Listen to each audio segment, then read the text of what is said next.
Assalamualaikum warahmatullahi wabarakatuh. Waalaikumsalam warahmatullahi wabarakatuh. Halo teman-teman semua, perkenalkan nama saya Ristina Azara Firly sebagai fasilitator dan di samping saya Saudara Rika Dimas sebagai notulen. kami dari PMR Media nomor Undi 9 akan menyampaikan dan mempraktekkan diseminasi PRS. Apa kabar kalian hari ini? Baik. Semangat ya! Yuk kita cek semangat bareng-bareng. Sebelumnya, gimana kalau biar enak mereka duduknya membentuk setengah lingkaran aja kak? Oke, kalian bisa duduk membentuk setengah lingkaran aja ya teman-teman.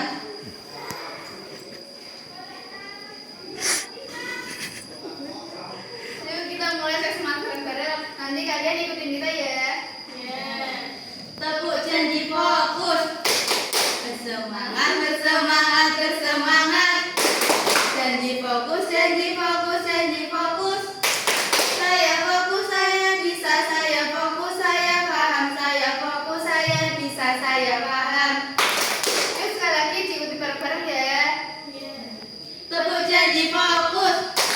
Bersemangat, bersemangat, bersemangat. Janji fokus, janji fokus, janji fokus. Saya fokus, saya bisa, saya fokus, saya paham, saya fokus, saya bisa, saya paham. Gimana? Jadi lebih semangat ya? Oke, sebelum ke materi, saya ada sedikit cerita nih. Jadi suatu sore saya melihat video di media sosial ada seorang remaja tergeletak di pinggir jalan karena kecelakaan. Tapi yang mengejutkan bukan banyak orang yang menolong, melainkan banyak yang merekam. Nah ternyata yang merekam itu adalah anggota PMR dari sekolah lain. Dia bilang biar viral, biar semua orang tahu. Di saat itu saya berpikir, mungkin dia lupa tugas kita menolong, bukan mencari penonton. Nah, hampir semua orang sekarang punya ponsel. Siapa di sini yang punya ponsel?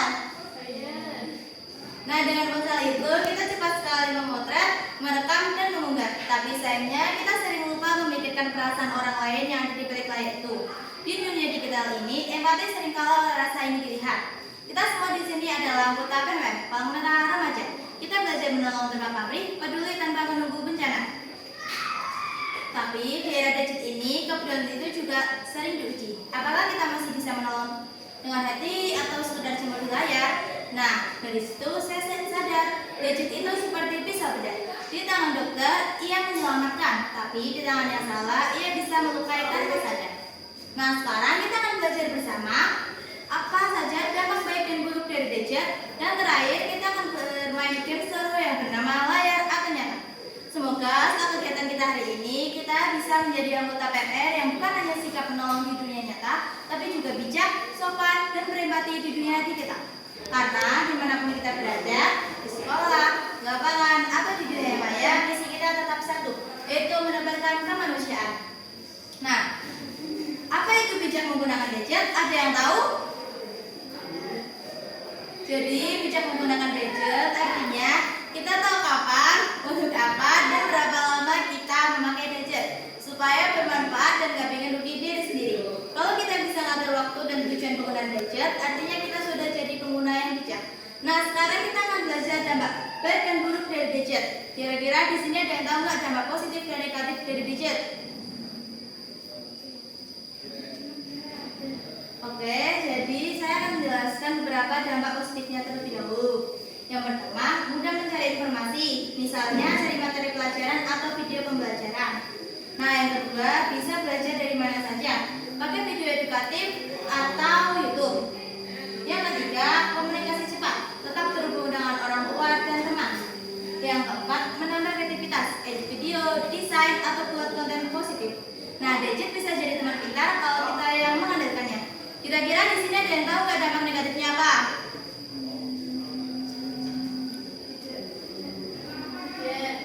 Oke, jadi dampak negatifnya yaitu pertama, kecanduan game dan media sosial, bikin lupa belajar. Yang kedua, gangguan tidur karena terlalu main HP malam-malam. Yang ketiga, berubah perilaku, jadi gampang marah atau meniru hal negatif dari internet. Yang keempat, menurunkan sopan santun karena terbiasa berbicara kasar di komentar konten. Yang kelima, kesehatan terganggu, mata lelah, postur tubuh serta kurang gerak. Nah, dari sini saya sadar Gadget itu bukan musuh, tapi juga bukan sahabat sejati kalau kita nggak bisa mengandalkannya. Kita yang harus jadi tuan atas gadget, bukan jadi budak ya. Jadi sekarang saya punya permainan nih. Kita main game dulu ya dengan tuh. Nama permainannya layar atau nyata. Jadi di sini saya punya dua tongkat bertuliskan layar dan satu lagi bertuliskan nyata. Nah, nanti saya akan membacakan beberapa situasi atau kegiatan.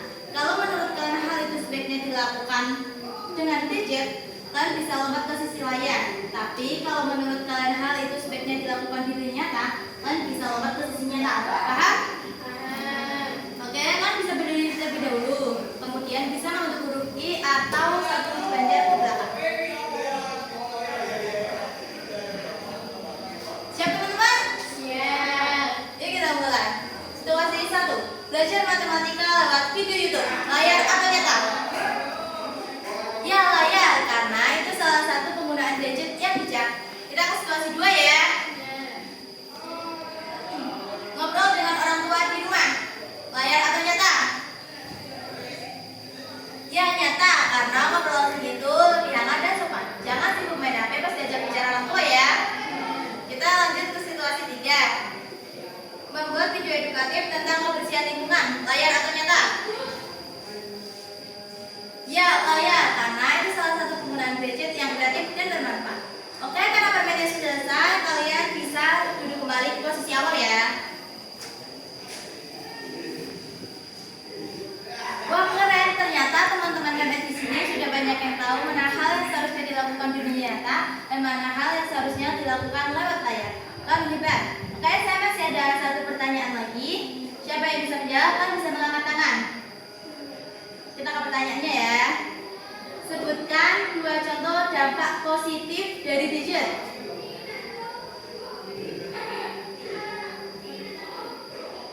Ayo, ada yang tahu?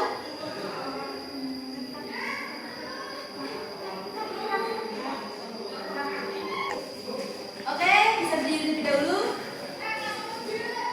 Coba sebutkan 2 contoh dampak positif dari gadget. Sabar. Nomor bola korak. Ayo.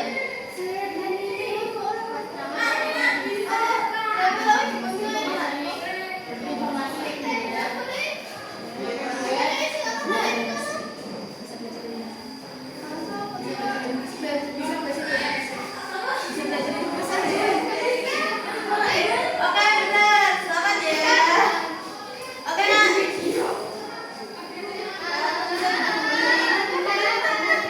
Nah, ingat kata kuncinya ini. Gunakan tujuan dan sampai kita ya juga. Terima kasih teman-teman MPR. Semoga kita bisa menjadi pelapor manusia yang bijak di era digital. Oke, kesimpulannya gadget bisa jadi alat bantu yang luar biasa kalau digunakan dengan bijak. Tapi bisa juga jadi jebakan kalau kita tidak bisa mengendalikannya. Jadilah remaja cerdas yang tahu kapan harus online dan kapan harus hidup di dunia nyata. Oke, sebelum kita akhiri, kita masih punya slogan nih. Nanti kita akan menggerakkan terlebih dahulu. Kemudian kalian ikuti ya. Ya. Investasi PMR Media